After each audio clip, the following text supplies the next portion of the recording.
Nik Bonitto is going to be eating at Casa Bonito quite a bit here this upcoming season after the Denver Broncos inked him to a massive contract extension. That Denver defense is locked in for the long haul. We'll break it all down on today's episode, Locked on Broncos.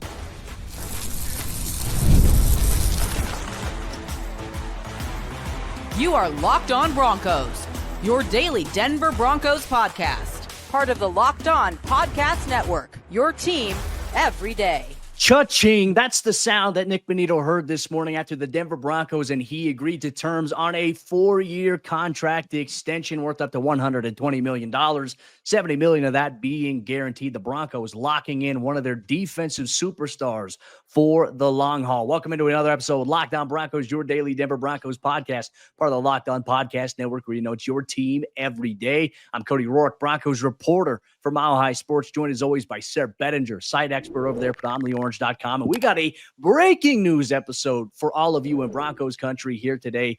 As you all know, Nik Bonitto signed his contract extension before the Week 1 season opener. We'll go through the latest details of that contract extension. We'll talk about how this fortifies the Broncos defense for the long haul and how it's also a little bit of a team-friendly deal here for Bonitto, who has a chance to make more money down the road. Sayre, I love when we get breaking news here. This was something that we anticipated coming here. Nik Bonitto, the latest Denver Bronco to get the bag.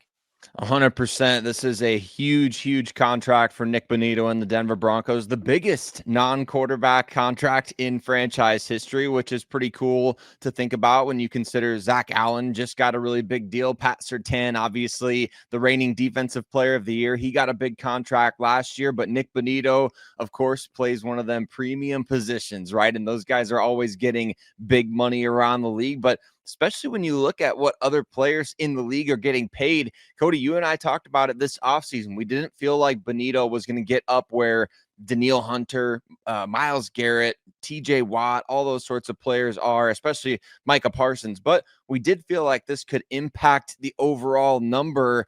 I think that when you look at this contract at $26.5 million per year with incentives that bring it up to potentially $30 million per year, it's not only a fair deal for Nik Bonitto, but it's a deal that's going to keep the Broncos with a much lower percentage on the salary cap than other teams that are paying big money to their pass rush stars. Well, and on top of that, the salary cap, as we know, the Broncos, they're going to be off the hook with all that Russell Wilson dead cap next year. It gives them more moves to make some moves, I think, next season, depending on how this year goes. What can the Broncos do in order to make a big splash, especially with Bo Nix on a rookie deal? I mean, Nik deserves this contract. I mean, plain and simple. We've seen him ascend. His rookie season, it was a little bit of a struggle trying to get his feet wet, trying to figure out exactly what his role was going to be. And the crazy thing about Nik's season last year in 2024, he didn't even start the beginning of the year. And that was the case in 2023. He didn't even start the beginning of the year then as well. You know, the Broncos last year, they locked in Jonathan Cooper, but Bonitto early on in the season was making his hay, just rotating in. Now he has emerged as a true starter and a guy who has insane work ethic. I'm excited to see his rise continually here. We saw obviously a dominant effort from him in the preseason, and we were thinking to ourselves at like, all right, hey, pay this man, because there was I think a sense of pressure here as the Broncos were going through negotiations with Nik, is that if he gets off to a really hot start at the beginning of the season, which I personally feel like is the toughest stretch of schedule here for Denver, that drives the price up significantly. And then obviously, Micah Parsons, his deal, everyone was wondering, well, where's he going to get paid?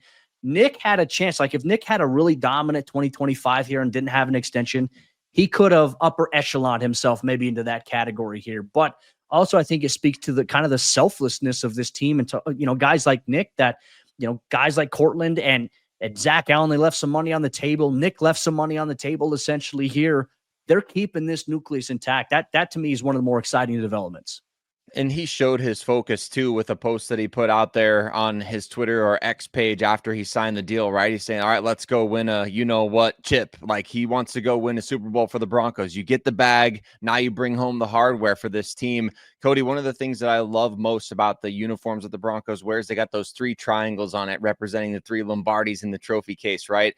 Now these guys that have been part of bringing this team out of the cellar, they've been part of bringing this team out of maybe the most embarrassing low point that they've been at in franchise history, at least recent franchise history, right? Now they get an opportunity to go add a 4th triangle to the uniforms. And I think that would be so cool to see players like Nik Bonitto, who man, he was the 64th pick in the NFL draft, acquired from that Von Miller trade that everybody hated so much when it happened back in the 2021 season, right? So we now get a chance to see what he can do as a core piece of this roster. And that's so exciting for Broncos country. You and I talked about this at the beginning of last year. Who's going to emerge as jersey guys for this team? Because we didn't know at the beginning of last year who's going to be part of the core of this roster. Now we've seen 8, 9 guys get massive extensions over the last 2 years. It's really cool to see the way that this team has grown, and especially for Bonitto, a second-round pick coming through and delivering. I think it's also a reflection, too, of where Denver was, right? Because how many times did we have fans here reach out to us and say, what jerseys should we buy? And we're like, we don't know. Like, it used to be Von Miller. Von Miller was the jersey guy for you here. And, we even said, hey, Pastor Tan will probably be a jersey guy. That's obviously come to fruition here. Zach Allen, a jersey guy. But now Broncos country, you can add number 15, Nik Bonitto, to your list of jersey collections. He's going to be here for the long haul. And I think it's also a testament, once again, to what General Manager George Paton said when he took the job initially, when John Elway stepped away. Our goal is to draft and develop players and get them to second and third contracts. Well, you drafted Nik Bonitto, and you did it at a time where even the Broncos were, stretched thin with draft capital because of the Russell Wilson trade there. I always found it funny that people were like, well, you can't pay Zach Allen, Nik Bonitto, Cortland Sutton, and all these other guys. Yeah, here they are. They did just that. They did, Cody. I mean, it's really exciting that this team is sort of going against what everybody's come to expect of them in recent years, right? I mean, with the new ownership in place, it's really time for everyone to shift the mindset of what this team is capable of doing when it comes to adding players in free agency, when it comes to re-signing core guys. They have the cash to be able to do these things, to be able to spread things out. The Broncos will use void years when needed. I mean, I don't want to put words in their mouth, but I think that it's just a different way of operating than when John Elway was the general manager. And we kind of just assumed that they would cut corners, or they would let guys go after their rookie contracts expire, or they would make lowball offers that wouldn't get accepted, and they miss out on the guy leaving in free agency. It's a different way of operating. George Paton's goal has always been, like you just mentioned, to get guys to second contracts, to reward players who play well for your team, who develop within your own structure, and who have the culture embedded in them that you want. Like, that's what you want others to follow. Like, people want the people that are in charge of running the Broncos, they want young guys to follow the example of a Nik Bonitto, who, man, he took his lumps as a rookie, right? We were all questioning going into 2023, is he even going to make this team? Was he too much of a one-trick pony coming out of Oklahoma? And then for him to come in the way that he did as a rotational player, make an impact. And then in year 3, man, what does he do? He's not even a starter, like you said, at the beginning of the year. And he just emerges as a Pro Bowl player, defensive player of the year candidate. It's really great to see what he's done. And you want to reward players like that, because then other guys coming up from behind, they'll know, hey, if I work hard, I don't have to necessarily get it right in year 1. If I keep working and get it right in year 2, year 3, this team will reward me for hard work. The Broncos way is changing. And I guarantee you, look, the new team facility that's coming up, how the Broncos take care of their players, free agent prospects going to be looking at it and saying, you know what, the Mile High City, that makes the Broncos a more appealing destination here. Broncos country, let us know your thoughts here on the Nik Bonitto contract extension, but we're going to go and dive a little bit deeper as to how the Broncos have kept this defensive nucleus intact for the foreseeable future and what it means for the Broncos window with Bo Nix on a rookie contract. You're going to get all that and more here on today's episode, Locked On Broncos. Today's Locked On Broncos is brought to you by our friends over there at DoorDash. It's almost the weekend, so it's time to look back and crown this week's MVP on Who Delivered, powered by DoorDash. Just like you can win every Saturday with DoorDash Streaks, saving more time every time that you order. These players delivered when it mattered most, so let's break it down. On Sundays, you all know Nik Bonitto. He's someone who delivers every single time you need a clutch play off the edge. That's why the Broncos just gave him a massive contract extension. And just like Nik Bonitto delivers for the Broncos, DoorDash delivers your Saturdays. With DoorDash Streaks, you can save every Saturday you order, stack it up all season, and you could save up to $250, including $100 in DoorDash credits. Order this Saturday. Keep the streak alive. Fuel your game day only with DoorDash. Terms apply. Promo periods through November 18th. Today's show is also brought to you by our friends over there at Mazda and Mazda Crafts Cars, for those who choose to do more than simply move. They follow what moves them every time that they drive. And that's what makes Mazda stand out. They go beyond safety, style, and performance to deliver a driving experience that feels alive in every detail. As an athlete focuses on every detail, Mazda does the same. From metallic accents to hand-stitched Napa leather, you can feel it the moment you get behind the wheel. The smooth handling, the intuitive controls, and standard all-wheel drive in every crossover SUV. Whether it's a quick drive to practice or a weekend road trip, Mazda makes even everyday drives feel special. It's the small details that make the big plays, and just like there's more to every player, there's more to a Mazda vehicle. Mazda. Move and be moved. Today's episode is also brought to you by our friends over there at FanDuel, America's #1 sportsbook. In week 1 of the NFL action is here. We've got a wide variety of games that we're excited about, but the Denver Broncos open up at home this Sunday as 7.5-point home favorites against Cam Ward and the visiting Tennessee Titans. And FanDuel is making sure that you're ready for kickoff with a can't-miss offer, because right now, new customers can bet just $5. And if your bet wins, you'll get $300 in bonus bets to use across the app that you can use on the Broncos money line, player props, primetime games, parlays, and more inside of the FanDuel app. So, are you ready to play? Download the FanDuel app now by visiting FanDuel.com to get started. That's FanDuel.com to place your first $5 bet.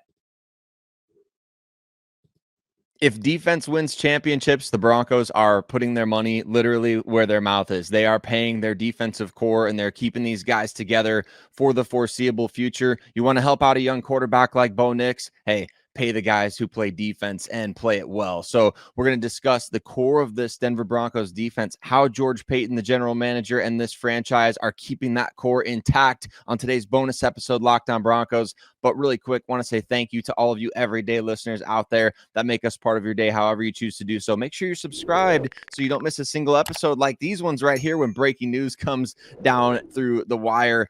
Cody, let's talk about this. I mean, we've spent a lot of the offseason talking about how awesome the defensive core is for the Broncos. Not just a great starting lineup, but tremendous depth. Now we're talking about the majority of the starters on this defense having long-term contracts with the team. It's really refreshing to see the team paying players because it means they're having success. But at the same time, man, you're keeping continuity. How crucial is that for a unit like this Denver defense? I mean, this is a unit that saw so much change and turnover, as did the offense under previous regimes here in Denver. But the idea is that you keep the guys that you've had success with.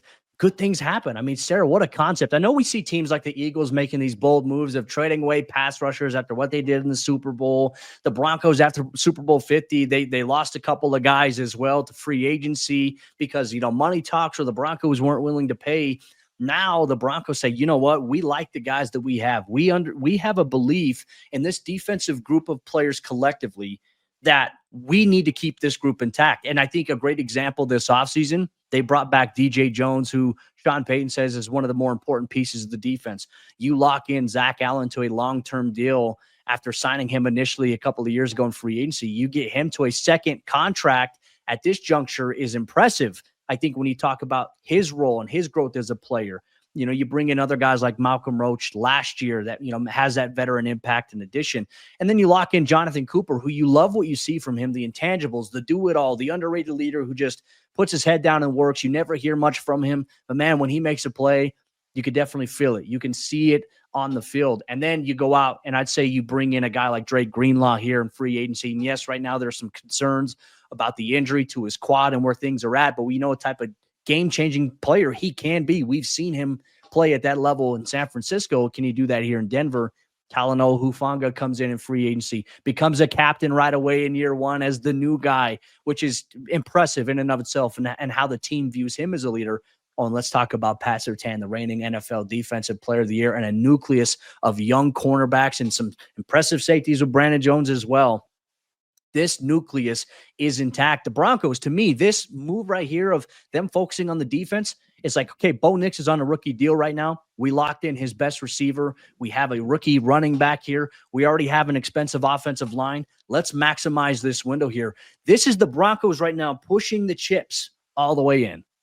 100% it is. And it's exciting to see that because the organization has been saying this offseason that they believe this can be a Super Bowl caliber team, right? Sean Payton has said that. And I know that it comes with the caveat of, well, yeah, you always want to win the Super Bowl in the NFL. But I think this proves that there is legitimate belief from the ownership on down, because ultimately ownership is signing off on these contracts, right? This is a lot of money that is coming out of their account. And I know that for them, it might be kind of like, me paying $10 for something because they have so much of it. But at the same time, it's a substantial investment in people for your organization, an organization that they just took over a couple of years ago. And so you want to obviously reward the right people within your organization. And the Walton Penner ownership group, they have been signing off on these deals, knowing that, hey, George Paton, Sean Payton, these guys understand NFL talent. They understand how to build teams. They're doing it the right way. We saw last year, the proof of concept, 10 wins, made the playoffs for the first time in 10 years.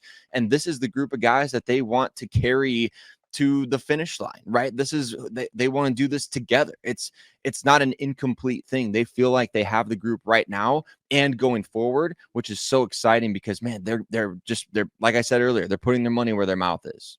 He had a funny play on words right there when he talked about incomplete. We look forward to hearing a lot of that this Sunday when the Broncos host the Tennessee Titans here. And look, I imagine, too, there's going to be a little bit of extra fire here from Bonitto against Cam Ward and this Titans team. You get the contract extension done before the season. Now you know that you're taken care of. And look, I think everyone always worries and talks about after a player signs a contract is, okay, they got paid. Does this mean that, they're not going to give as much effort? I've seen Nik Bonitto work. I know his work ethic. I've seen Zach Allen work. I know his. I know Pat's.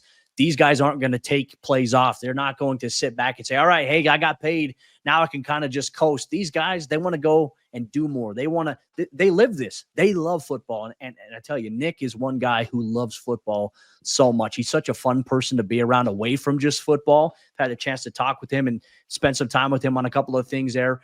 He's a really, really cool dude. I think he represents everything that the Broncos want, not only in the building, but away from the field as well. You never have to worry about distractions with him. And I think that's for the real vast majority of this defensive core. I mean, Sayre, my goodness, you talk about guys who are impact players. The Broncos came into 2025 with every starter returning minus the new additions, right? Talanoa, Hufanga, Dre Greenlaw. Those are new additions, new upgrades at those positions, specifically in terms of starters. But everybody's back.